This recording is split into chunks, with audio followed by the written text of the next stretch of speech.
Alright, what's up guys? My name is Zack, and for the last several days, I've been driving the 2024 Subaru BRZ TS. Up front is a 2.4 liter flat 4, and down below is a 6-speed manual transmission. Now, I am super excited to be making this video here today because I've spent the last few days driving the BRZ here in beautiful, sunny San Diego, California.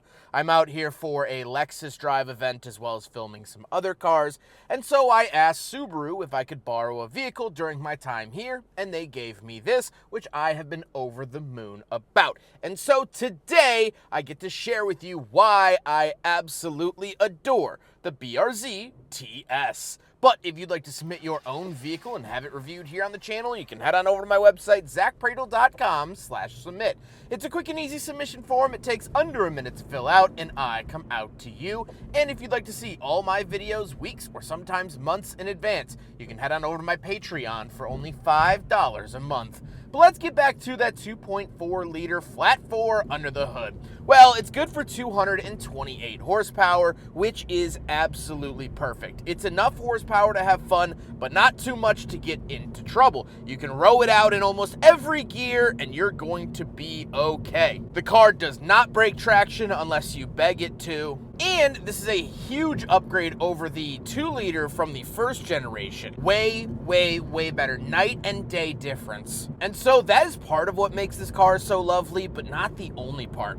The other thing is the manual transmission. This has a 6-speed manual, and it is adorable. It's fantastic. It's friendly. It is everything I want in a stick and a little bit more. It's just so predictable. It's so friendly. I love it. Very notchy, very satisfying, and it has been great to drive up and down the coast here in California. Last but not least about the drivetrain, of course, the BRZ is rear-wheel drive. The TS does get a limited slip differential, and because this is the Subaru variant and not the Toyota variant, I had to do just a touch of off-roading. How does it feel to drive the Subaru BRZ TS? It's fantastic. It is so lovely, and that is the crowning achievement of this car. And I'd speak of this car as well as the GR86. They're basically the same automobile, and this has just been absolutely lovely. It really feels like a second skin more than an automobile. It'll move fast, but never faster than you can process what's happening. You're never in shock and awe, but that's a good thing when behind the wheel. You know exactly what you're doing. You know exactly what the car is going to do as it's doing it. And it just feels like a well-sharpened butcher's knife. Straight to the point, reliable, and that's it. It has been so fun to rev up and down, go through the gears. The chassis is beautiful. It is just a masterpiece on wheels, and I adore it. Ride quality is a little bit better here than you will find in the GR86. I don't really know why, but that's the feeling that I get. And visibility is going to be really your only downside to driving the car.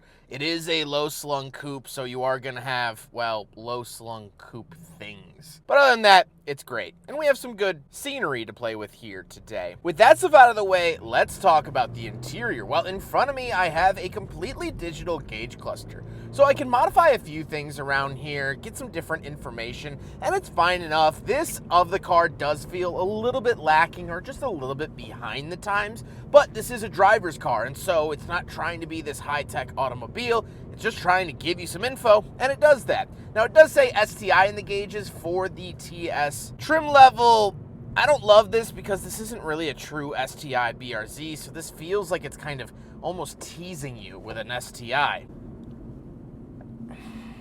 On the steering wheel, on the left, we do have our volume, skip track, phone options, and source. And off to the right, we have our selectors for that gauge cluster screen, as well as our distance adjustment. And we do have cruise control to the bottom right. Off to the left, we do have a climate control vent, trip reset, gauge dimmer switch, and trunk release.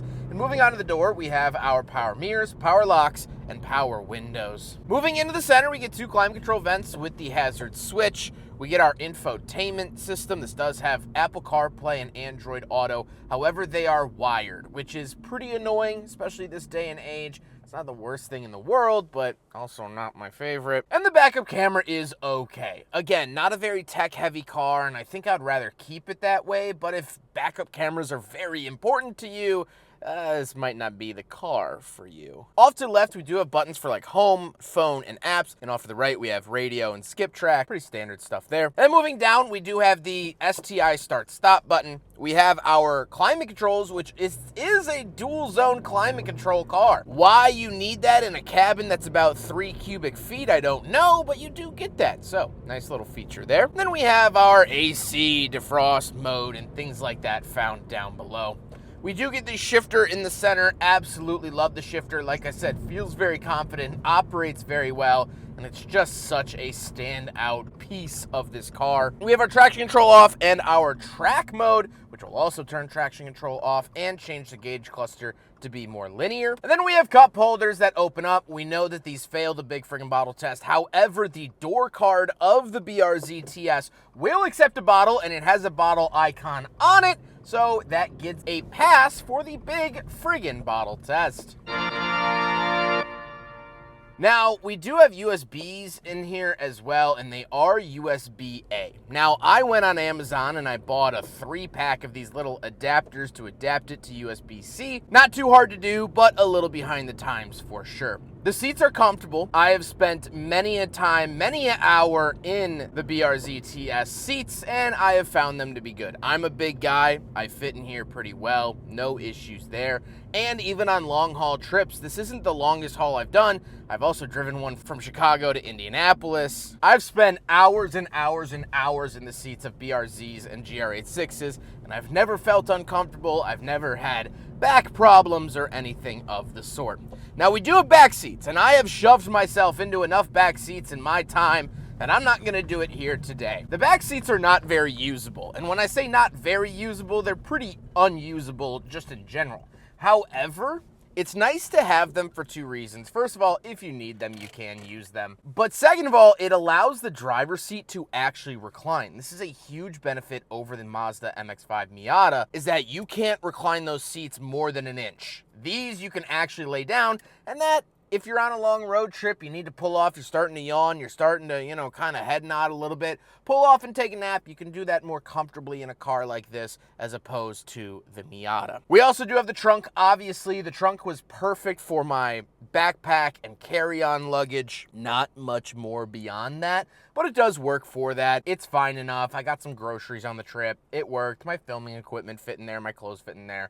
Blah, blah, blah. Now we got to talk about the looks, and of course I do love the look of the BRZ. I think I prefer the GR86 in terms of looks. I don't know why. There's just something that scratches my brain a little bit more about the GR86 than the BRZ TS. But overall, I think it's a handsome vehicle. I love the rear end of it. I like the front end of it, but I think the rear end is really where it's at. Finished in the blue with the gold Brembo calipers.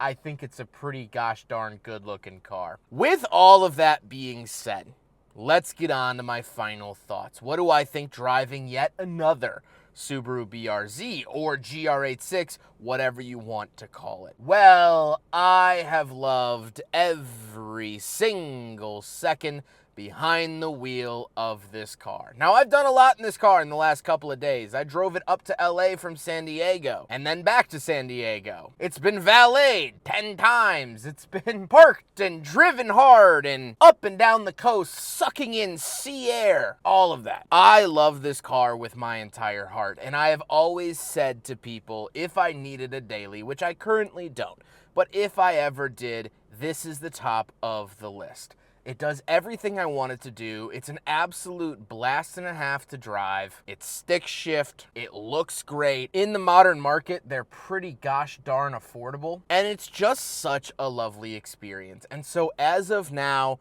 this is my summer crush. This is my summer love.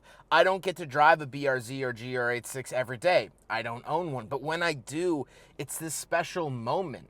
And I treat this car like I treat the state of California. I don't know if I would do it every single day. I definitely couldn't live here in California. Couldn't afford it if I'm honest. But every time I come to California and every time I drive a BRZ, it's special. It becomes an occasion, and the drive ends up being the destination, if that makes sense. California always delivers sunshine, rainbows, and great cars. Some of my favorite best reviews have been filmed here in California. And I will keep coming back to both of these. I will keep coming back to California. This is actually my third time in California this calendar year, and it's only May when I'm filming this. I came here in January, April, and now May. And this is the 5th, 6th, 7th review I've done of this generation BRZ or GR86. And I'll keep coming back. I'll keep driving these. I'll keep loving them. Cars like this make life not only good, but you start to realize that everything is just filler episodes until the next time you get to drive the GR86.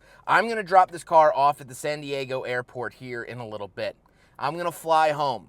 And I'm gonna edit, I'm gonna shoot some other cars, I'm gonna live my life, and it'll be great. But I know that somewhere there's a clock that's ticking and counting down until the next time that I get to enjoy one of these cars. Maybe I won't think about it every day, maybe I won't think about it every month, but that clock is going to be ticking, and the next time I get behind the wheel of a BRZ or GR86, it's going to be tremendous. It's going to be wonderful. It's going to elevate my day and elevate my experiences. I truly believe that this is one of, if not the best vehicle on sale for under $40,000. Actually, I will go on record saying that. For sub $40,000, this is the best enthusiast vehicle that you can buy new. It's just wonderful, and it makes me smile every time I'm behind the wheel. I love the MX-5 Miata. I truly, truly do. But I do think that this is better. As a lifelong Mazda fan, does it hurt to say that? Sure.